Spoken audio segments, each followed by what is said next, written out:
Eu sou médico, fui secretário de saúde do Rio Grande do Sul quando entrou no Brasil a H1N1 e entrou pelo Rio Grande do Sul.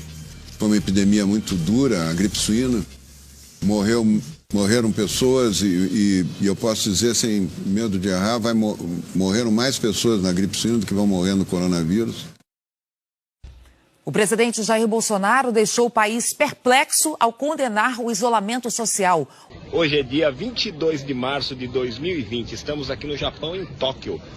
Aqui corre tudo normal, o comércio está aberto, o shopping está aberto, as fábricas estão funcionando, os meios de transporte estão funcionando. Nós temos casos de doença assim, só que é tratado como uma gripe normal, sem pânico, sem problema nenhum. O governo se recusou a decretar estado de emergência e a população está tranquila, está curtindo esse belo dia de primavera e o aparecimento das nossas flores de cerejeira aqui e eu fazendo compra. Nem uma loja fechada, nem um barzinho de esquina fechado. Por quê? Porque eles não são bobos, eles não são burros. Todo mundo, vida normal, funcionando normalmente, tomando aqueles cuidados de higiene apenas. O vírus ele se propaga muito rápido e muito antes de ser detectado.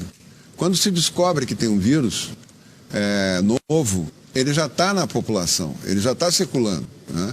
Na China, quando eles anunciaram que tinha um novo vírus em janeiro, o vírus estava circulando desde novembro. Se estima que desde novembro ele estava circulando. Então já tinha milhões de pessoas, milhares, milhões de pessoas contaminadas. E aí começam a aparecer os casos sintomáticos. Porque uma coisa importante que a população saiba é que 99% das pessoas que vão ser contaminadas pelo vírus não vão ter sintoma nenhum. Mesmo jovens assintomáticos representam risco aos mais velhos, justificando assim a necessidade do isolamento social. Isso é uma força da natureza, é uma história natural da virose. Ela só regride quando a maioria da população está contaminada. E a maioria não vai sentir nada. Não se assustem porque vai aumentar muito o número de casos. Não quer dizer, até porque o Ministério está conseguindo mais kits para fazer exame e tal. Não tem problema, vai aumentar o número de casos. Quando chegar no ápice, na terceira semana de abril, começa a cair, porque a maioria da população já está imunizada. E aí, essa é a história natural de todas as epidemias virais. Depois, o presidente sugeriu, na contramão de todas as evidências científicas e de todas as recomendações médicas, que as restrições à circulação de pessoas adotadas até aqui são exageradas. Não tem como parar o mundo. Quanto tempo vai ficar parado? Fica todo mundo em isolamento, ninguém faz nada, e o vírus desaparece? Não, o vírus está ali. Está sendo instilado um medo na população que dificulta, inclusive, a ação. E cria esse tipo de... Cada governador, cada gestor público quer fazer uma coisa mais radical que o outro, é um efeito manada, para poder dizer que está fazendo alguma coisa para a população. E não está adiantando, fechar a escola não adianta, não diminui os casos. Essas medidas pirotécnicas de fechar tudo não diminui uma morte, nenhum caso. A epidemia vai seguir o curso dela. Entendeu? E vai terminar nessa data que eu estou te dando, independente de estar fechada a escola ou não. O número de casos suspeitos deu um salto aqui no Brasil. Eu acho que é mais fácil uma pessoa morrer atropelada no parque, atropelada numa rua aqui do Brasília, do que morrer de coronavírus. O coronavírus vai ter um número muito baixo de casos fatais. A maioria das famílias brasileiras já tem uma pessoa com vírus. Estatisticamente já tem. Se fechar em casa, ela vai contaminar todo mundo. Foi o que aconteceu na Itália, na Lombardia. Eles começaram a fazer a quarentena, triplicou o número de casos.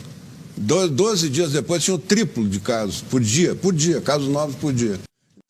Não funciona isso aí, não funciona. O que tem que seguir o bom senso da medicina, da epidemiologia, tomar os cuidados, sempre estar lavando as mãos, sempre manter essa distância, uma distância de 1 metro, no mínimo 1 metro de distância.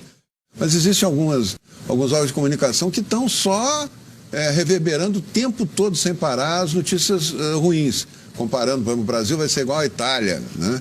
A Itália é um caso único, depois eu posso explicar, a Itália é um caso único, o Brasil não vai ser a Itália.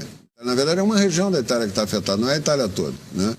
É a região da Lombardia, né? E algumas cidades, Bérgamo, Lodi, Milão, né? Ali aquela região ali. O que acontece? Havia um grande comércio, uma região muito desenvolvida da Itália, com grande comércio com a China, né? Grande atividade comercial. Então muitos chineses vinham, italianos vinham e voltavam da China, né? Se eles circularam no mês de novembro e dezembro lá na China, e na província de Hubei, provavelmente eles se contaminaram em um grande número, sem saber, né? E voltaram para aquela região. Então, ali tem uma circulação maior de vírus, né? Tem a maior população, proporcionalmente a maior população idosa do mundo, né? Pessoas acima de 70 anos é uma região rica, então as pessoas se alimentam melhor, vivem mais, se cuidam mais. Então tem uma população idosa enorme. E estão no rigor do inverno, que terminou ontem, né? Agora está começando o outono lá. É primavera, nós é que começamos o outono, né? Então é uma situação muito peculiar. Se juntaram uma série de fatores que estão dando... A Sicília não tem nada.